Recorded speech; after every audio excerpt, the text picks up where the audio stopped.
EAC prelims की तैयारी में लगे हुए मेरे प्रिय छात्रों, I welcome you all to this lecture series on engineering drawing for general studies and engineering aptitude paper EAC prelims। आज की क्लास में हम क्या करेंगे? आज की क्लास में हम प्रीवियस एग्ज़ाम क्वेश्चंस सॉल्व करेंगे। कौन से टॉपिक से प्रीवियस एग्ज़ाम क्वेश्चंस हम सॉल्व करेंगे? We will solve exam questions asked from engineering curves. और इंजीनियरिंग कर्व्स में कौन कौन से इंजीनियरिंग कर्व्स हम कवर करेंगे? Cycloidal curves, involutes and spirals. Conic sections से पूछे गए प्रीवियस एग्ज़ाम क्वेश्चंस को हम एक सेपरेट डेडिकेटेड वीडियो में कवर करेंगे। ठीक है, तो let us directly start from this question asked in EAC 2017. What is the question? The locus. What is meaning of locus? Locus means path.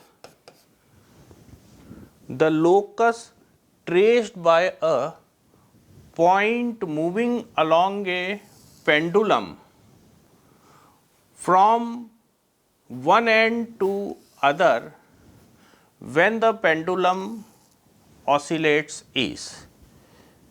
Pendulum का मतलब क्या होता है? देखिए, मैं ये डायग्राम ला रहा हूं यहाँ पे। You can see in this diagram this pink colored link. This link we say to be pendulum, and this link is free to oscillate about this point of suspension. Okay, this is the point of suspension.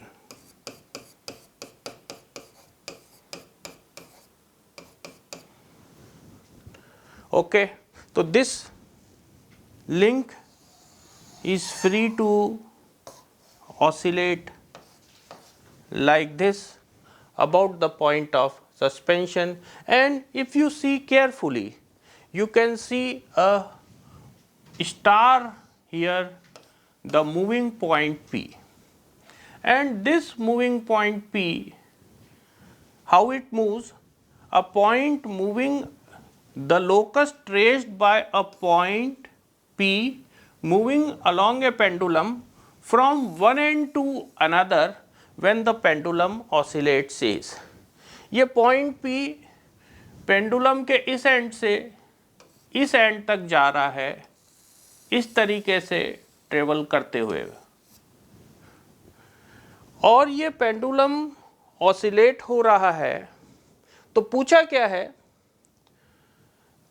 पूछा ये है कि जो point P का path रहेगा उसका shape क्या रहेगा? स्पाइरल रहेगा, इन्वॉल्यूट रहेगा, साइक्लॉइड रहेगा या हेलिक्स रहेगा?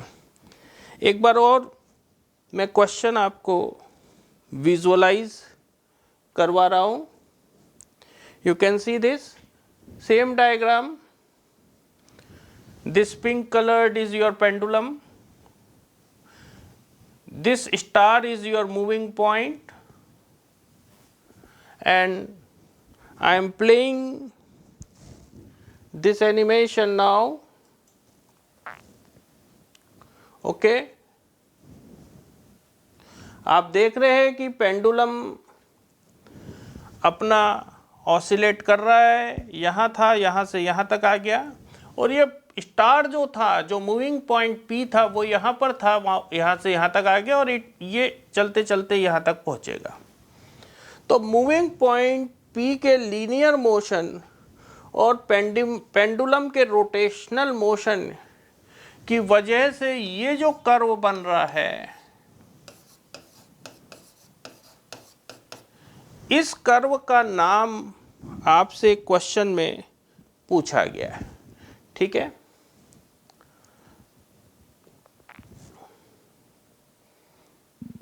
तो let me go back to the question and what are the alternatives given? कौन से 4 ऑल्टरनेटिव दिए, उस कर्व के लिए कौन से 4 नाम क्वेश्चन में सजेस्ट किए गए हैं? स्पाइरल, इन्वॉल्यूट, साइक्लॉइड और हेलिक्स। ठीक है, तो हम पहले इन चारों टर्म्स का मतलब समझ लेते हैं और फिर हम क्वेश्चन पे आएंगे और देखेंगे कि किस कर्व की डेफिनेशन क्वेश्चन में दी हुई कंडीशन से मैच करती है। क्वेश्चन में दी हुई कंडीशन क्या है कि पॉइंट पी लीनियरली मूव हो रहा है अलोंग द लिंक और लिंक रोटेट हो रहा है। दोनों टाइप के मोशन के कॉम्बिनेशन की वजह से पॉइंट पी का जो रिजल्टेंट पाथ बनेगा, उस रिजल्टेंट पाथ का नाम क्या होगा। ठीक है, तो let us first try to understand what is spiral.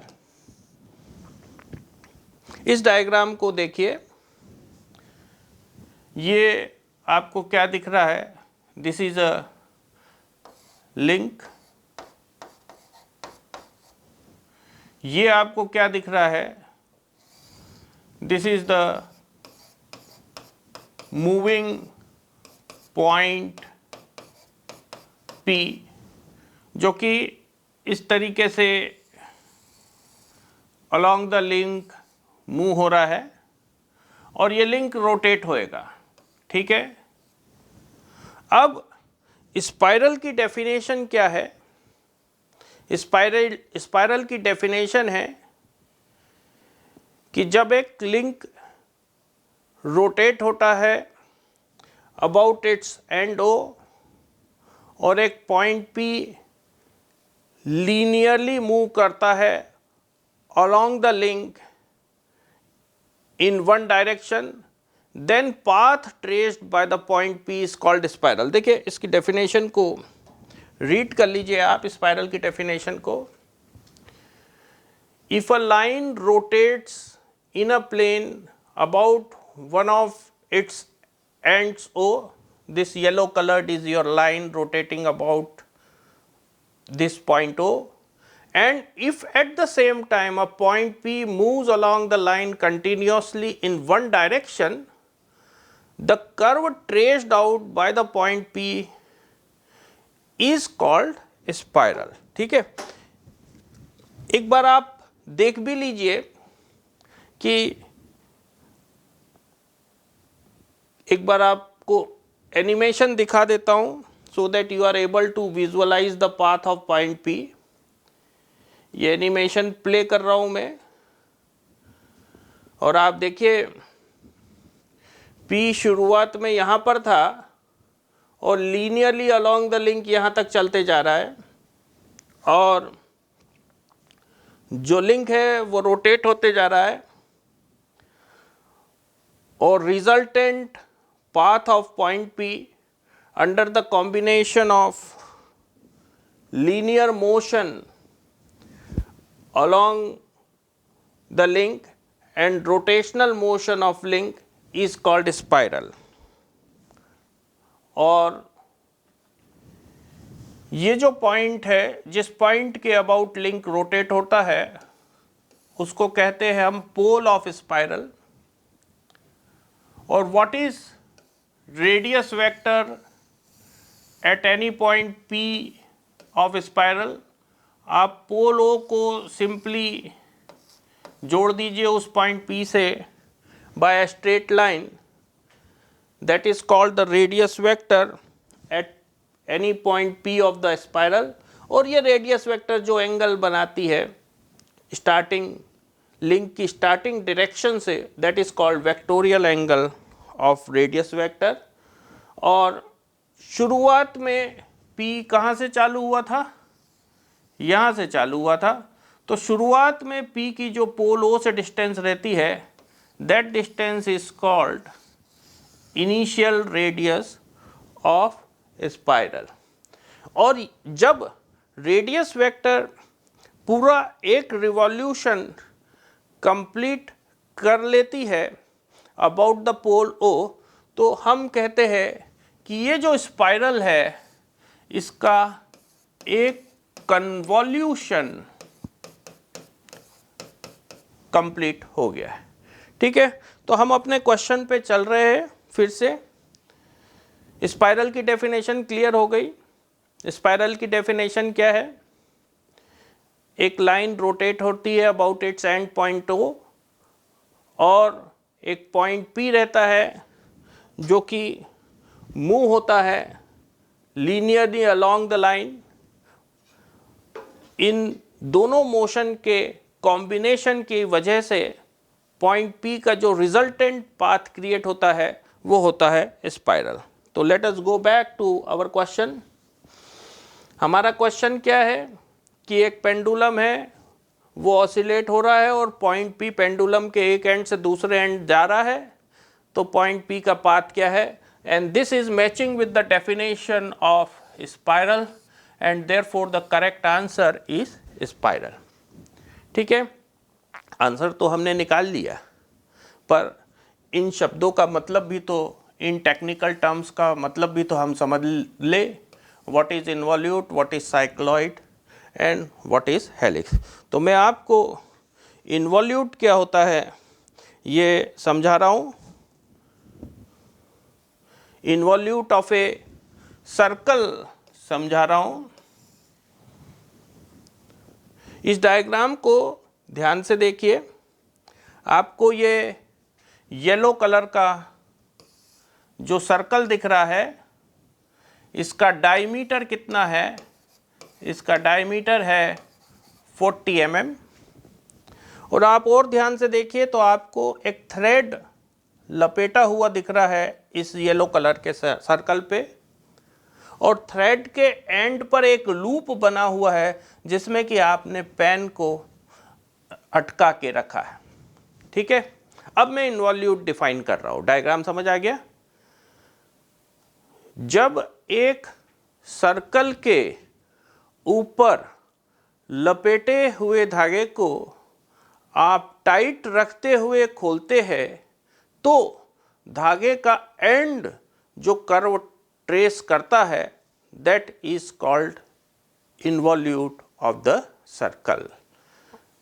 ये डेफिनेशन जो लिखी हुई है उसको भी रीड कर लीजिए।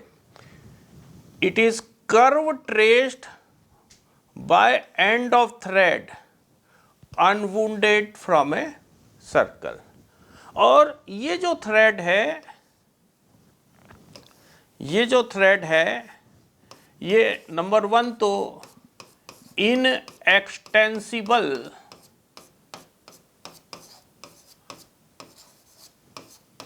होना चाहिए, और नंबर 2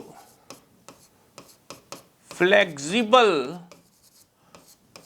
होना चाहिए। ठीक है, एक आपको इन्वॉल्यूट कर्व की फॉर्मेशन प्रोसेस की विजुअलाइजेशन अच्छे से क्लियर हो जाए उसके लिए एक वीडियो आपको दिखा रहा हूं। देखिए, सेम सेटअप है, सर्कल है, 40 mm डायमीटर का थ्रेड है। ठीक है, और पहले तो इस थ्रेड को हम लपेटेंगे। ठीक है, और ये पेन थ्रेड के लूप में अटका दिया है, तो थ्रेड का एंड का जो पाथ है ये पेन ट्रेस करता जाएगा। थ्रेड को टाइट रखते हुए आप ओपन करते जा रहे हैं, और ये जो कर्व बन रहा है इस कर्व को हम कहते हैं इन्वॉल्यूट ऑफ सर्कल। ठीक है, let me finish the video.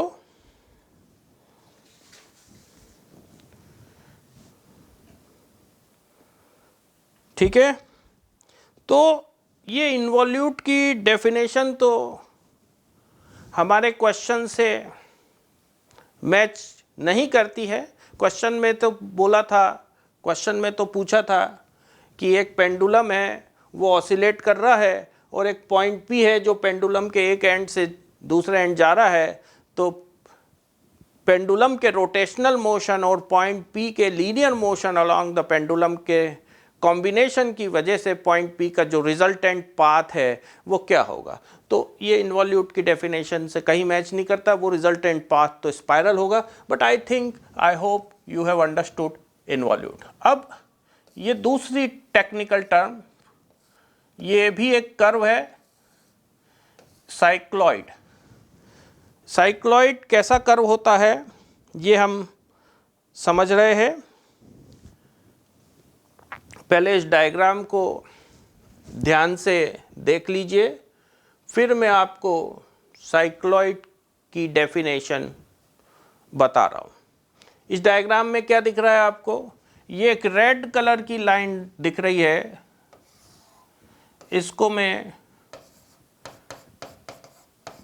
Straight line कह रहा हूँ, ठीक है। फिर आपको क्या दिख रहा है, ये एक ग्रीन कलर का सर्कल दिख रहा है और इसे मैं रोलिंग सर्कल कह रहा हूँ, ठीक है। और ये ग्रीन कलर के सरकमफेरेंस पर आपको ये एक पॉइंट P दिख रहा है। अच्छा, इस रोलिंग सर्कल का सरकमफेरेंस कितना होगा, it will be equal to 2 pi r, 2 into pi into radius कितना है इसका 25 mm and it will come out to be 157 mm, ठीक है। अब मैं साइक्लॉइड डिफाइन कर रहा हूं। साइक्लॉइड की डेफिनेशन क्या है, जब एक सर्कल रोल करता है एक स्ट्रेट लाइन पर विदाउट स्लिपिंग, तो सर्कल के सरकमफेरेंस पर जो पॉइंट P रहता है वो जो पाथ ट्रेस करता है उसे हम साइक्लॉइड कहते हैं, ठीक है। साइक्लॉइड कर्व बनने के बाद कैसा दिखेगा उसकी विजुअलाइजेशन आपको क्लियर हो जाए दिमाग में, उसके लिए एक एनिमेशन दिखा रहा हूं। देखिए डायग्राम सेम है, ये आपका रोलिंग सर्कल है, ये आपकी स्ट्रेट लाइन है और ये है आपका पॉइंट P, ठीक है। और as per the definition of cycloid, now the rolling circle will roll on the straight line without slipping and path traced by this point P on the circumference of rolling circle will be called a cycloid. I am playing the animation now. देखिए rolling circle लुढ़कना चालू हो गया है, ऐसे role होता जा रहा है रोलिंग सर्कल, स्ट्रेट लाइन पे रोल हो रहा है, विदाउट स्लिपिंग रोल हो रहा है। और ये रोलिंग सर्कल के सरकमफेरेंस का पॉइंट P यहाँ पहुँच गया और ये पॉइंट P ये पाथ ट्रेस कर रहा है और इस पाथ का जो नाम है वो क्या है, वो है साइक्लॉइड। इसको साइक्लॉइड को मैं कंप्लीट होने देता हूँ, ठीक है। रोलिंग सर्कल रोल होते जा रहा है और रोलिंग सर्कल के सरकमफेरेंस का पॉइंट P एक पाथ ट्रेस करते जा रहा है और उस पाथ का नाम ही साइक्लॉइड है, ठीक है। साइक्लॉइड आपके समझ आ गया, तो हमारे क्वेश्चन पे हम पहुंचते हैं। हमारा क्वेश्चन तो ये था कि लिंक रोटेट हो रहा है, पेंडुलम रोटेट हो रहा है, पॉइंट P पेंडुलम के वन एंड से दूसरे एंड तक जा रहा है, तो पॉइंट P का पाथ हो क्या होगा, वो तो स्पाइरल है। साइक्लॉइड का तो उससे कहीं से कहीं तक कनेक्शन नहीं है, तो साइक्लॉइड आंसर नहीं है। इन्वॉल्यूट भी आंसर नहीं है। अब चलिए हेलिक्स का मतलब क्या होता है ये हम समझ लेते हैं। What is the meaning of this word helix? ठीक है, इस स्लाइड को देखिए। हेलिक्स दो प्रकार के होते हैं, एक होता है सिलिंड्रिकल हेलिक्स और दूसरा होता है कॉनिकल हेलिक्स। तो मैं आपको सिलिंड्रिकल हेलिक्स का कॉन्सेप्ट दे रहा हूं और cylindrical helix is very common. Cylindrical helix क्या होता है? सपोज एक सिलेंडर है, okay, and this is the axis of cylinder, ठीक है, और ये एक पॉइंट P है, this is the moving point P, ठीक है, और ये moving point P along the surface of cylinder, ये moving point P along the surface of cylinder move कर रहा है पैरेलल टू एक्सिस। तो इस मूविंग पॉइंट P का पाथ क्या होगा? इसका पाथ एक स्ट्रेट लाइन होगा। पर अब हम एक और चेंज कर रहे हैं कि इस सिलेंडर को साथ ही साथ इस तरीके से रोटेट भी कर रहे हैं। अब दो चीजें हो गई, एक तो पॉइंट P का linear motion along the surface of cylinder parallel to axis, और दूसरा सिलेंडर का रोटेशनल मोशन। दोनों मोशन के कॉम्बिनेशन की वजह से पॉइंट P का जो रिजल्टेंट पाथ होगा सिलेंडर पे, that resultant path is called a cylindrical helix. और वो किस प्रकार का होगा? It will be somewhat like this, ठीक है। This path is the cylindrical helix. ये देखिए इस डायग्राम में ये क्या है? ये बोल्ट और बोल्ट के थ्रेड्स दिखाए गए, और ये जो है क्रेस्ट ऑफ बोल्ट थ्रेड का पाथ आप देखिए कैसा है। It is a cylindrical helix. ये जो बोल्ट के ये जो डायग्राम है, इसमें जो बोल्ट दिख रहा है आपको, इसके थ्रेड्स एक सिलिंड्रिकल हेलिक्स बना रहे हैं, ठीक है। एक और तरीके से आपको सिलिंड्रिकल हेलिक्स मैं समझा रहा हूं। वीडियो है, ये येलो कलर का सिलेंडर है और पॉइंट P इस तरीके से इस सिलेंडर पे मूव हुआ है, और ये जो कर्व दिख रहा है आपको, दिस इज सिलिंड्रिकल हेलिक्स। देखिए मैं प्ले कर रहा हूं तो आपको समझ आएगा कि ये सिलेंडर है। इसको टॉप से देखिए, और टॉप से देखे तो आपको इसका सिलिंड्रिकल बेस दिखा, तो दिस इज अ सिलिंड्रिकल, और ये जो पाथ बना हुआ है, this is a cylindrical helix. थोड़ा ट्रांसपेरेंट किया है सिलेंडर को, तो आपको पीछे का भी हेलिक्स का पोर्शन जो सिलेंडर के पीछे छुपा हुआ है वो भी दिख रहा है। और मैं सिलेंडर को रिमूव करता हूं यहां से, जिससे कि आपको जो सिलिंड्रिकल हेलिक्स बना हुआ है वो क्लियरली दिख पाए। Okay, this is the cylindrical helix, it is like a spring. और ये जो डिस्टेंस है ये कहलाता है पिच ऑफ हेलिक्स। जब सिलेंडर एक रिवॉल्यूशन रोल हो जाता है तो पॉइंट P जितना लीनियर डिस्टेंस कवर करता है parallel to axis of cylinder, that is called the pitch of helix, ठीक है, तो मेरे ख्याल से हेलिक्स आपको समझ आ गया अच्छे से। एक और हेलिक्स का प्रैक्टिकल एग्जाम्पल आपके सामने रख रहा हूँ। ये जो बॉल पॉइंट पेन है हमारा,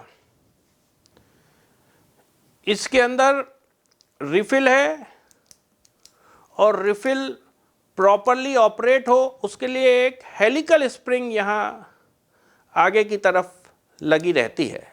let me show you that helical spring. उस हेलिकल स्प्रिंग का जो शेप है वो भी सिलिंड्रिकल हेलिक्स से मैच करता है। देखिए स्प्रिंग आपको दिख सके उसके लिए मैं आपको ये पास ला रहा हूँ और मैं हट रहा हूँ फोकसिंग से, so that only spring, I think it is focusing, okay. ये जो है this is this spring, this helical spring, the path of this wire is a cylindrical helix. हाँ, पिच जरूर वेरिएबल है, सेंटर में पिच ज़्यादा है और एंड पे आते आते जो पिच है वो कम हो गई है। ठीक है, तो आपके ये सिलिंड्रिकल हेलिक्स अच्छे से समझ आया। हम अपने क्वेश्चन पे रिटर्न होते हैं। Let us return back to our question. ठीक है, क्वेश्चन पे आ गए। तो हमारे क्वेश्चन में तो बोला था कि पेंडुलम है वो ऑसिलेट कर रहा है और point P from one end to other end of pendulum travel कर रहा है, तो पॉइंट पी का पाथ क्या होगा, वो तो स्पाइरल होगा। हेलिक्स का उससे कहीं से कहीं तक कोई कनेक्शन नहीं है। चलिए अब हम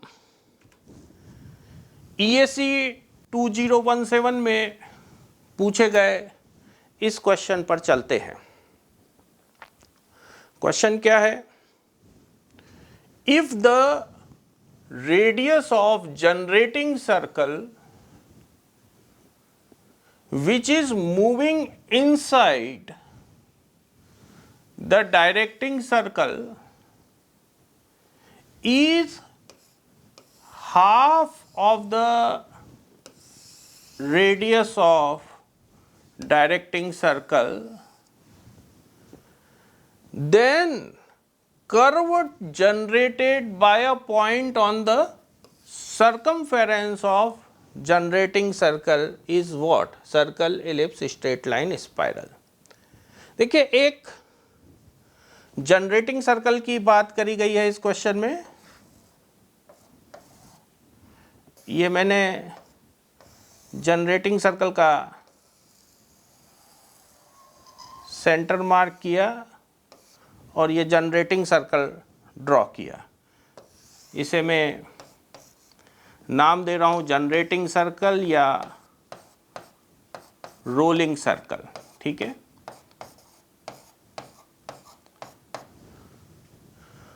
और एक और डायरेक्टिंग सर्कल है, और जो डायरेक्टिंग सर्कल का रेडियस है वो जनरेटिंग सर्कल के रेडियस का ठीक 2 गुना है। यदि इस जनरेटिंग सर्कल का रेडियस है स्मॉल r, तो डायरेक्टिंग सर्कल का रेडियस होगा 2r। तो डायरेक्टिंग सर्कल का सेंटर यहाँ पे आया और ये डायरेक्टिंग सर्कल मैं बना रहा हूँ। ठीक है, this is the directing circle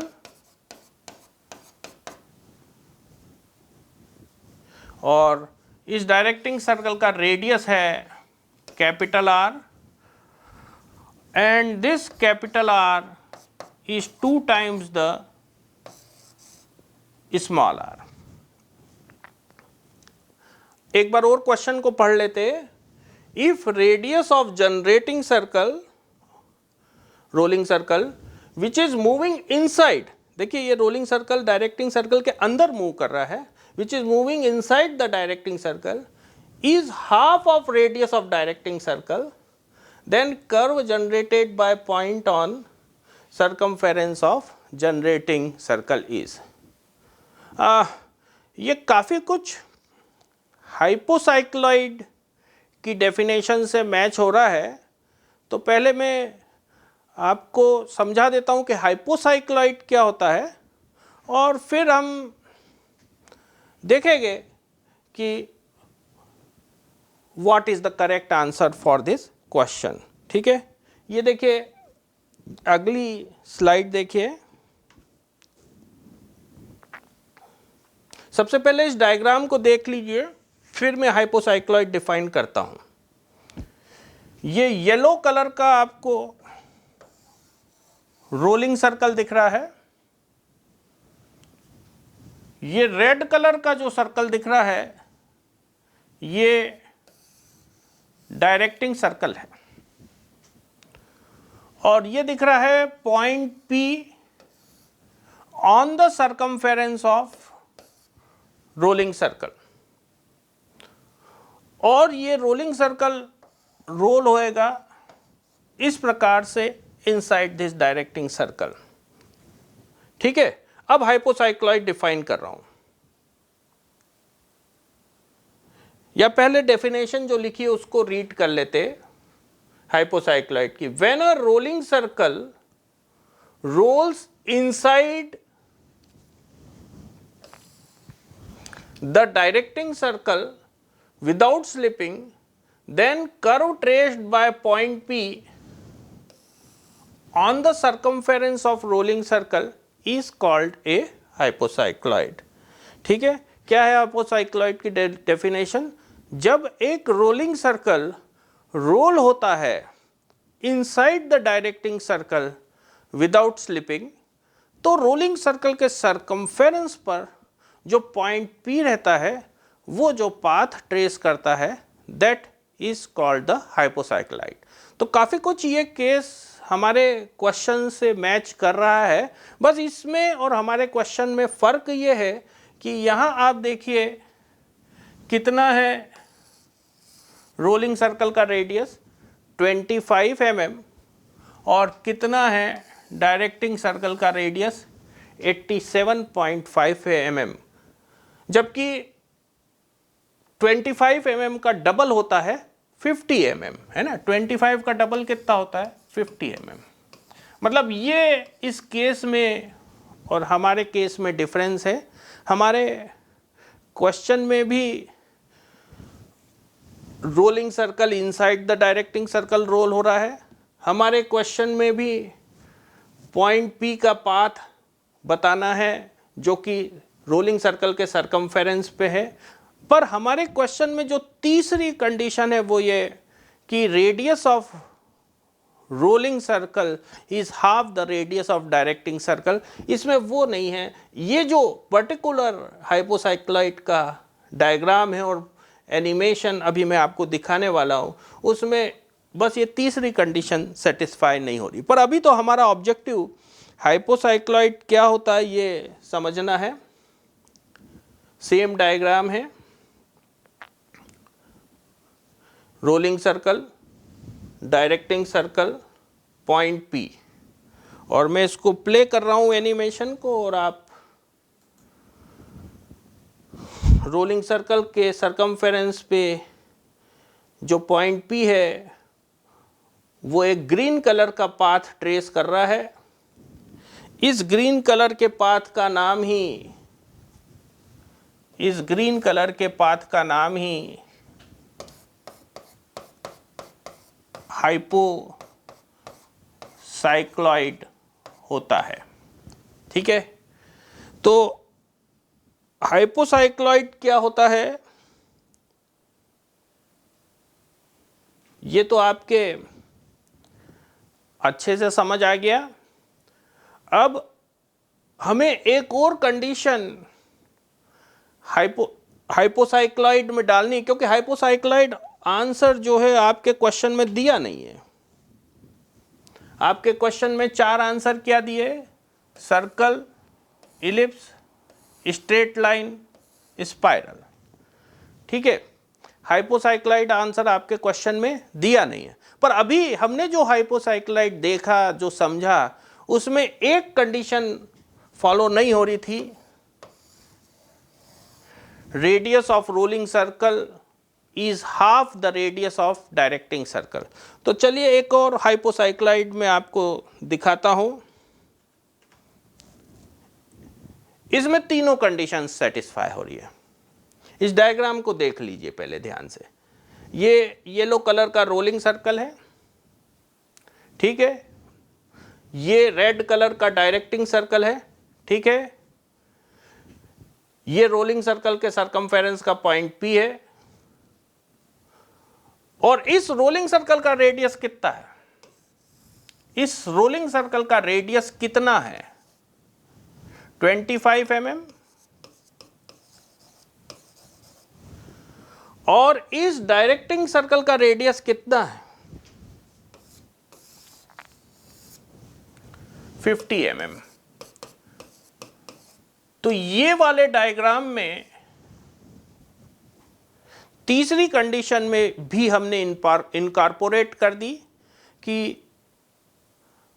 what will be the shape of hypocycloid when radius of rolling circle is exactly half the radius of directing circle। वो शेप क्या होगा आपको विजुअलाइज करने के लिए मैं एनिमेशन दिखा रहा हूं। देखिए सेम डायग्राम है, बस अब मैं इस एनिमेशन को प्ले करूंगा और आपको निगाह कहाँ रखनी है? आपको निगाह यहाँ रखनी है इस पॉइंट P पे। इस केस में पॉइंट P का पाथ जो है उसका शेप कैसा है? डेफिनेटली हाइपोसाइक्लॉइड तो होगा ही वो, पर इस केस में जो हाइपोसाइक्लॉइड बन रहा है उसका शेप क्या रहेगा? इस केस में स्पेशलिटी क्या है? Hypocycloid plus radius of rolling circle is half the radius of directing circle. तो मैं इसे प्ले कर रहा हूं, देखिए वीडियो प्ले हो रहा है। ये रोलिंग सर्कल रोल हो रहा है inside the directing circle without slipping, और ये रोलिंग सर्कल के सरकमफेरेंस पे जो पॉइंट P है, ये जो पाथ ट्रेस कर रहा है ग्रीन कलर का, इस केस में ये जो हाइपोसाइक्लॉइड है इसका शेप कैसा हो गया है? इसका शेप एक स्ट्रेट लाइन हो गया है, ठीक है। Let me finish the animation, ठीक है। तो हम अपने क्वेश्चन पे रिटर्न बैक हो रहे हैं। हाइपोसाइक्लॉइड ऑप्शन तो नहीं है क्वेश्चन में, पर ये ऑप्शन है straight line, and therefore the correct answer for this question is C, straight line, ठीक है।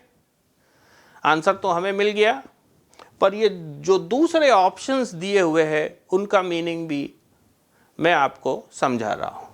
स्पाइरल तो ऑलरेडी आप समझ चुके हैं, उसे समझाने की जरूरत नहीं है। इलिप्स क्या होता है? What is ellipse? देखिए मैं इलिप्स आपको एक्सप्लेन कर रहा हूँ। I am trying to explain you ellipse. इस स्लाइड का टाइटल क्या है? Ellipse as a section of right cone, ठीक है। तो सबसे पहले राइट कोन क्या होता है ये आपको समझा देता हूं, then we will return back to understand what is an ellipse, ठीक है।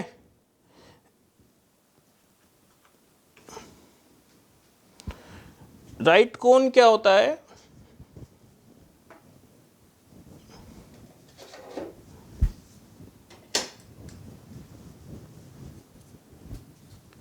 ये देखिए, ये आपको एक राइट एंगल ट्रायंगल दिख रहा है। This is the perpendicular of this right angle triangle, this is the base of this right angle triangle and this angle is 90 degree and this is the hypotenuse of right angle triangle. और जब आप इस right angle triangle को revolve करते हैं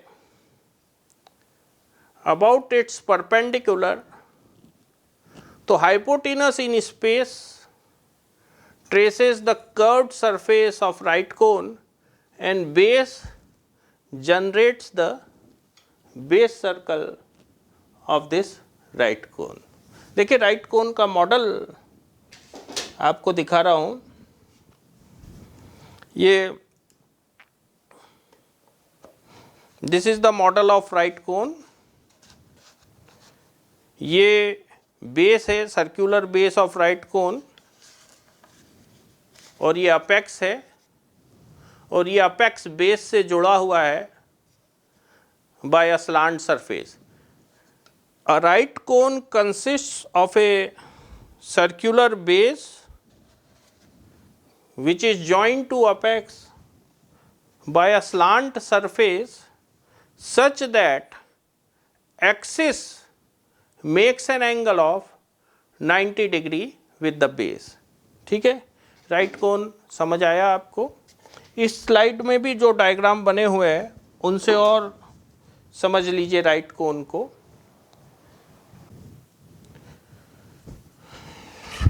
ये right angle triangle दिख रहा है. This is the perpendicular of the right angle triangle. This is the base of the right angle triangle. This angle is 90 degree and this is the hypotenuse. This is the hypotenuse of this right angle triangle. ठीक है, और ये right angle triangle जब revolve होगा perpendicular के about like this, तो it will generate a right cone. ठीक है, this is the right cone. Axis of right cone की लंबाई परपेंडिकुलर के बराबर है radius of base circle of right cone इस ट्रायंगल के बेस के बराबर है. और ये जो जनरेटर ऑफ राइट कोन लिखा है यहाँ, what is generator of right cone? Line joining apex of cone to any point on the circumference of base circle is called the generator of right cone or slant height of the right cone. और ये जो generator of right cone है ये आपकी इस triangle की hypotenuse के बराबर है. इसका नाम जनरेटर क्यों है? जनरेटर नाम के पीछे लॉजिक क्या है? देखिए फिर से बेसिक्स पे चले. जब आप राइट एंगल ट्रायंगल को घुमाते हैं अबाउट इट्स परपेंडिकुलर, तो hypotenuse generates the curved surface of right cone in space and therefore it is called generator. ठीक है, एक और तरीके से मैं आपको राइट कोन की फॉर्मेशन प्रोसेस एक्सप्लेन कर रहा हूं. जस्ट इस वीडियो को देखिए, मैं प्ले कर रहा हूं. I am playing the video. ये राइट एंगल ट्रायंगल है. ठीक है, ये इसकी परपेंडिकुलर है राइट एंगल ट्रायंगल की. और अब हम इस राइट एंगल ट्रायंगल को इसकी परपेंडिकुलर के अबाउट रिवॉल्व कर रहे हैं और आप देख रहे हैं कि इसकी जो हाइपोटेनस है that is tracing a surface in space and that is the curved surface of right cone. Okay,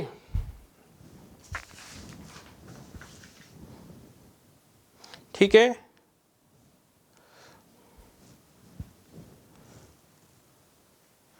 ये राइट कोन का कर्व्ड सरफेस बन गया जब एक राइट एंगल ट्रायंगल रिवॉल्व हुआ उसकी परपेंडिकुलर के अबाउट और हाइपोटेनस ने स्पेस में राइट कोन का कर्व्ड सरफेस ट्रेस किया. ठीक है, तो राइट कोन आपके समझ आ गया अच्छे से. और अब हम चलते हैं इलिप्स क्या है समझने पे. Let us return back to understanding what is ellipse. पहले आपको 3D में समझा देता हूं, फिर इसको एक्सप्लेन करूंगा. देखिए, मैं आपको इलिप्स का कॉन्सेप्ट पहले 3D में एक्सप्लेन कर रहा हूं. ये आपको एक कोन दिख रहा है, राइट कोन, ठीक है. और इस राइट कोन को मैं कट कर रहा हूं एक कटिंग प्लेन से, और ये कटिंग प्लेन का जो एक्सिस से एंगल है that is more than inclination of generator with the axis. इधर देखिए, यहां और क्लियर होगा. ये राइट कोन का फ्रंट व्यू है, ये कटिंग प्लेन लाइन है, और ये कटिंग प्लेन का जो एंगल है theta C P, it is greater than angle of generator with axis. ठीक है.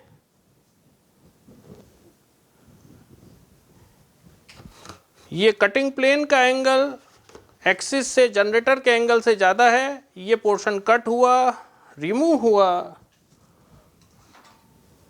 और ये जो शेप जनरेट हुआ है,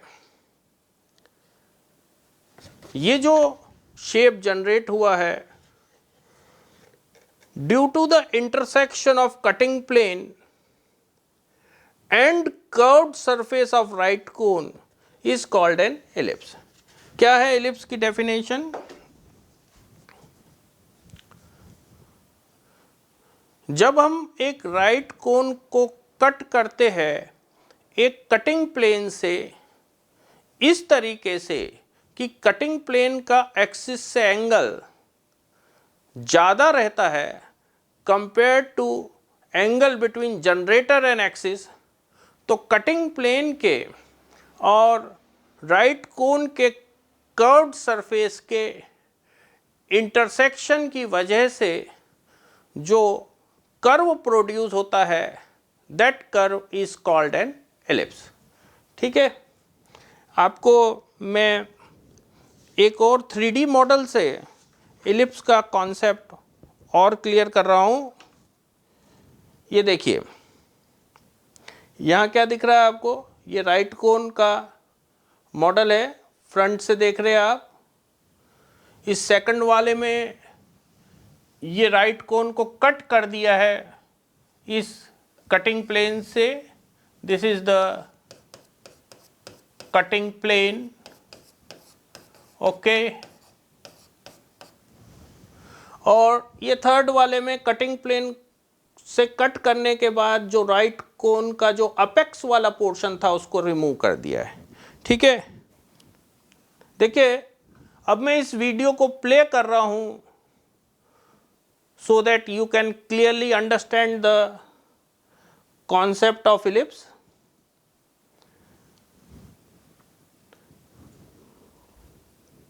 देखिए, ये कटिंग प्लेन है, ये पोर्शन फेंक दिया.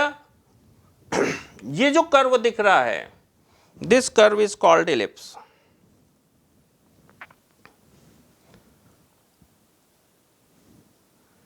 ellipse as a section of right cone क्या होता है आपके समझ आ गया?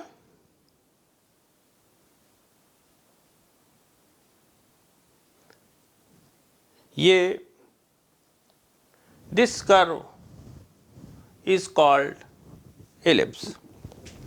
ठीक है. तो अब हम हमारे क्वेश्चन पर रिटर्न बैक करते हैं. ये था हमारा क्वेश्चन. हमारा क्वेश्चन तो ये था कि एक रोलिंग सर्कल है जो कि डायरेक्टिंग सर्कल के अंदर रोल कर रहा है, और रोलिंग सर्कल का रेडियस डायरेक्टिंग सर्कल के रेडियस का आधा है. तो रोलिंग सर्कल के सरकमफेरेंस का पॉइंट पी क्या पाथ ट्रेस करेगा? हाइपोसाइक्लाइड. और इस केस में जबकि small r is equal to capital R/2, तो जो हाइपोसाइक्लाइड का शेप निकल के आता है वो स्ट्रेट लाइन, तो आंसर स्ट्रेट लाइन। इलिप्स का कोई लेना देना इससे नहीं है। सर्कल आप जानते हैं, पर एक और एंगल से हम देखते हैं कि सर्कल होता क्या है। As a section of right cone भी आप सर्कल को डिफाइन कर सकते हैं। क्या है डेफिनेशन, क्या है? जब एक राइट कोन को कट करते हैं आप पैरेलल टू बेस, या दूसरे शब्दों में मैं कह सकता हूं, जब आप एक राइट कोन को कट करते हैं such that cutting plane is perpendicular to axis of right cone, और ये ऊपर का पोर्शन फेंक देते हैं, you throw away the upper portion, then the curve produced due to intersection of cutting plane and curved surface of right cone is a circle. ये देखिए, ये कटेड मॉडल है। ये कोन था पहले, इसको कट किया हॉरिजॉन्टल प्लेन से और ऊपर का पोर्शन फेंक दिया, और ये देखिएगा ये जो कर्व प्रोड्यूस हुआ है it is same as a circle. So this is the concept of circle as a section of right cone. इस वीडियो को देख लीजिए, ये राइट कोन है, ये कटिंग प्लेन है, इस कटिंग प्लेन से कट किया। ये कटिंग प्लेन कैसा है, एक्सिस से कितने डिग्री का एंगल बना रहा है, कोन के एक्सिस से कटिंग प्लेन 90 डिग्री का एंगल बना रहा है। कट किया, अपर पोर्शन थ्रो अवे कर दिया, यहाँ जो कर्व क्रिएट होगा that curve is called a circle. मैं प्ले कर रहा हूँ इसको। जब आप टॉप से देखेंगे तो कटिंग प्लेन की वजह से जो सरफेस जनरेट हुआ है उसका ट्रू शेप दिखेगा, and this true shape is a circle. Okay, तो हमारे क्वेश्चन का तो कोई लेना देना है नहीं सर्कल से। हमारे क्वेश्चन का करेक्ट आंसर तो स्ट्रेट लाइन है। तो I finish my lecture here, I wind up my lecture here, and I hope that you found that the 2D animation helped you to visualize the curves precisely and faster. Thank you for watching the video. Thank you.